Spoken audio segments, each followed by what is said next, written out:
সত্যি না কখনো চাপা থাকে না। গাইস, বলছিলাম না আপনাদের ভাইয়া এখন অনেক উল্টাপাল্টা কথা বলতেছে আমাকে মানুষের সামনে খারাপ করার জন্য, কিন্তু এই উল্টাপাল্টা কথাগুলোর মাঝখানে কখন যে মুখ ফসকে সত্যি কথা বলে ফেলবে সেটা সে নিজেও জানে না। গতকাল ঠিক এই কাজটাই হয়েছে। সে তার ব্লগে মানে মুখ ফসকে সত্যি কথা বলে ফেলছে যে আমি আগে কখনোই এরকম লোভী ছিলাম না, মানে বাড়ি নিয়ে যেই কাজটা আমি করতেছি আর কি।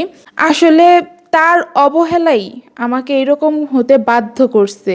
প্রতিনিয়ত স্বামীর অবহেলা, ভালোবাসা নাই, জীবনে কোনো আপন মানুষ নাই, তারপরে কোনো সুখ শান্তি নাই। এই কারণে আমি ভাবছি যে বাড়িটা যদি অন্তত আমার নামে থাকে তাহলে আমাকে আমার মেয়েকে কেউ একটা কথা বলতে অন্তত 10 বার চিন্তা ভাবনা করবে। এই কারণে আমার বাড়িটা নিয়ে এত লাফালাফি করা। আসলে ভালোবাসার পিছনে ঘুরে জীবনে অনেক কষ্ট পাইছি, আর কোনো কষ্ট পেতে চাই না, আর মেয়েকেও ভবিষ্যতে কোনো কষ্ট দিতে চাই না। যাই হোক, আপনারা আপনাদের ভাইয়ার চ্যানেল সাকিব বিগ ফ্যামিলিতে গিয়ে গতকালের ব্লগটা দেখে আসবেন। এরকম আরো অনেক সত্যি কথা মুখ ফসকে বলে ফেলছে, সেটাও জেনে আসতে পারবেন।